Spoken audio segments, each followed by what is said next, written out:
आपल्या संस्कृतीमध्ये आपण गुरुला अनन्यसाधारण असं महत्त्व दिलेलं आहे. त्याचं कारणही तसंच आहे, कारण प्रत्येकाच्या आयुष्यामध्ये आपण जे काही असतो ते आपल्या गुरुमुळे असतो, आपल्या आई-वडिलांमुळे असतो. ज्यावेळेला आपल्याला कळायला लागतं, त्यावेळेला आपण शाळेमध्ये जात असतो. मग शाळेमधले गुरु असतील, आपले काही कला शिकवणारे गुरु असतील आणि ह्या सगळ्या गुरूंना किंवा हे सगळे गुरु मिळून आपलं एक समृद्ध असं आयुष्य तयार होतं. आज आपण जी घटना बघणार आहोत, ही घटना थोडीशी वेगळ्या घाटणीची आहे, वेगळ्या कलाटणीची आहे. कारण याच्यामध्ये एक हाय प्रोफाईल घटना, एका बॉलिवूड संगीतकाराबद्दल जे काही झालेलं होतं, ते आपण या घटनेमधून बघणार आहोत. कारण जर का आपण एखाद्या व्यक्तीला आपण गुरु मानत असू, तर त्याच्याकडे बघण्याचा आपला दृष्टिकोन हा निकोप असतो. गुरु आणि त्याची फॅमिली, त्याचं जे इतर कुटुंब असतं, यांच्याकडे आपण जेव्हा ज्या वेळेला जात असतो, त्या वेळेला त्यांच्या समोर आपण नतमस्तक होत असतो. पण या घटनेमध्ये जो प्रकार घडलेला आहे, त्याच्यामध्ये त्या व्यक्तीने किंवा त्या एका सेलिब्रिटीने त्याच्या गुरुच्या पत्नीवरती, म्हणजे याला आपण गुरुपत्नी म्हणतो, हिच्याकडे प्रेमसंबंध तयार झालेले आहेत आणि या प्रेमसंबंधातून मग त्यांनी लग्न केलेले आहे. 1980 ते 90चा काळ हा आपल्या बॉलिवूड इंडस्ट्रीसाठी एक सदाबहार असा काळ होता. अनेक ब्लॉकबस्टर फिल्म येत होते, अनेक नवनवीन हिरो आणि हिरोईन उदयास येत होते आणि त्यांना त्यांचं स्टारडम मिळत होते. आणि हे स्टारडम मिळवण्यामागे संगीतकार, संगीत दिग्दर्शक यांचा फार मोठा हात होता, अनेक गायकांचा हात होता. अनेक गायक हा त्या हिरोचा आवाज होत होते. अशा स्वरूपाचं एक वातावरण तयार झालेलं होतं. त्याच्यामुळे या इंडस्ट्रीमध्ये पैसा देखील मुबलक प्रमाणामध्ये यायला लागलेला होता. अशामध्येच एक अतिशय सुंदर आवाज आणि आवाजाने त्यांनी स्वतःचं साम्राज्य निर्माण केलेलं आहे. अतिशय प्रसिद्ध गायक, संगीत दिग्दर्शक, संगीतकार आणि गायक म्हणून त्यांनी या संगीत क्षेत्रामध्ये त्यांचा स्वतःचा असा ठसा तयार केलेला आहे. चित्रपटांसाठी त्यांनी संगीत गायन केलेलं नव्हतं, दिग्दर्शन केलेलं नव्हतं त्यावेळेला, परंतु ते एक चांगले तबला वादक होते आणि तबला वादनामध्ये सुद्धा त्यांनी अनेक संगीतकारांना, अनेक गायकांना साथ दिलेली होती. अनेक देशांमध्ये जाऊन त्यांनी लाईव्ह कॉन्सर्ट केलेली होती. त्याच्यानंतर असं त्यांचं हे जे करिअर होतं, हे दिवसेंदिवस फुलत चाललेलं होतं, मोठं होत चाललेलं होतं. आणि त्यांना, म्हणजे प्रत्येक व्यक्तीला स्वतःबद्दलचा एक आत्मविश्वास असतो. तसंच यांना स्वतःबद्दलचा एक आत्मविश्वास होता, की त्यांना असं वाटत होतं, की आपण गायकी करू शकतो, आपण स्वतः गझल म्हणू शकतो. तर ह्या गझल गायकीसाठी जर का आपण गायन करायचं असेल, तर आपल्याला एक चांगला गुरु निवडला पाहिजे, जो आपल्याला योग्य मार्गदर्शन करेल, आपल्याकडून सराव करून घेईल आणि त्याच्यानंतर मग आपण या क्षेत्रामध्ये सुद्धा आपलं करिअर करू शकतो. तर त्या दशकामध्ये, म्हणजे 80-85च्या काळामध्ये अनूप जलोटा हे अतिशय प्रसिद्ध असे गझल गायक म्हणून त्यांचं नाव होतं. त्यांचे अनेक अल्बम आणि त्यांचे सुद्धा अनेक कॉन्सर्ट वगैरे, लाईव्ह कॉन्सर्ट व्हायच्या. तर त्यावेळेला मग यांचं नाव या संगीतकाराच्या पुढे आलेलं आहे आणि त्याने त्याच्यानंतर मग त्यांच्याकडे जाऊन प्रशिक्षण घ्यायला सुरुवात केलेली आहे.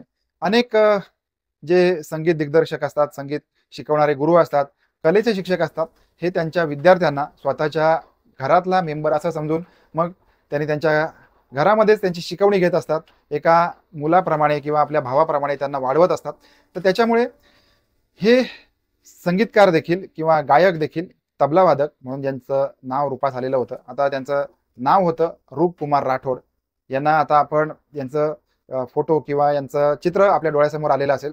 तर यांनी अनुप जलोटांकडे प्रशिक्षण घ्यायला सुरुवात केलेली आहे. गायकीचं शिक्षण ते घेत आहेत.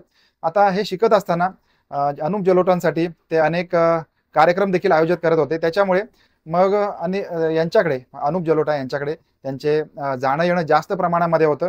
कारण हा जरी एक शिकाऊ गायक असला, तरी देखील याचं स्वतःचं असं एक स्थान होतं, तबला वादनामध्ये स्थान होतं. त्याच्यामुळे या दोघांनी मिळून काम सुरू केलेलं, एकत्रित काम सुरू केलेलं आहे. आणि एव्हानापर्यंत रूपकुमार राठोड हे त्यांच्या एका चांगले टीमचे मेंबर झालेले आहेत आणि खूप चांगल्या प्रकारे काम सुरू झालेलं आहे. आता घरी येत जात असताना अनुप जलोटा यांची पत्नी, तिचं नाव आहे सोनाली सेठ, ही देखील त्यांच्या घरी होती, त्यांच्या कामामध्ये मदत करत होती. त्यावेळेला रूपकुमार आणि सोनाली यांची एकमेकांना नजर झालेली आहे आणि अनुप जलोटांच्या पश्चामध्ये यांच्यामध्ये प्रेमसंबंध जुळलेले आहेत, प्रेमसंबंध सुरू झालेले आहेत, मैत्री सुरू झालेली आहे. आता मैत्री आणि प्रेम हे दोन्ही सख्खी भावंड आहेत. ह्या एकमेकाच्या हातात हात घालून चालणारी माणसाच्या दोन्ही भावना आहेत. त्याच्यामुळे मैत्री झाल्यानंतर यांच्यामध्ये प्रेम झालंय आणि 4 वर्षापासून यांच्यामध्ये प्रेम सुरू होतं. याची काही कल्पना अनुप जलोटांना नव्हती. 1984चं ते तो काळ होता. त्या काळामध्ये अनुप जलोटा हे देखील जगभर फिरत होते आणि त्यांच्या अनेक लाईव्ह कॉन्सर्ट किंवा गझल गायकीने अनेक श्रोत्यांना मंत्रमुग्ध करत होते. 1984 साली त्यांना अमेरिकेमधून एक निमंत्रण आलेलं आहे आणि त्यांना एका कॉन्सर्टसाठी किंवा एका कार्यक्रमासाठी त्यांना बोलावलेलं होतं. त्याच्यामुळे मग अनुप जलोटा हे तिकडे जाण्यासाठी तयार झालेले आहेत. कारण अशा स्वरूपाच्या कार्यक्रमांमधून ह्यांच्या गायकींमधून, यांच्या कला सादर करण्यामधून या अनेक कलावंतांचा उदरनिर्वाह देखील त्याच्यावर अवलंबून असतो आणि अमेरिकेसारख्या देशामधून कमाई सुद्धा चांगली होते. त्याच्यामुळे त्यांनी निमंत्रण स्वीकारलेलं होतं आणि त्याचबरोबर तिकडे कार्यक्रमासाठी जाण्यासाठी म्हणून प्रस्ताव त्यांनी त्यांच्या पत्नी सोनाली समोर ठेवलेला होता. पण यावेळेला त्यांच्या पत्नीने त्यांना पूर्णपणे नकार दिलेला आहे. तिने असं सांगितलंय, की आता मी यावेळेला तुमच्यासोबत येणार नाहीये आणि त्याच्यामुळे हा कार्यक्रम करण्यासाठी अनुप जलोटा एकट्याने अमेरिकेसाठी निघून गेलेले आहेत.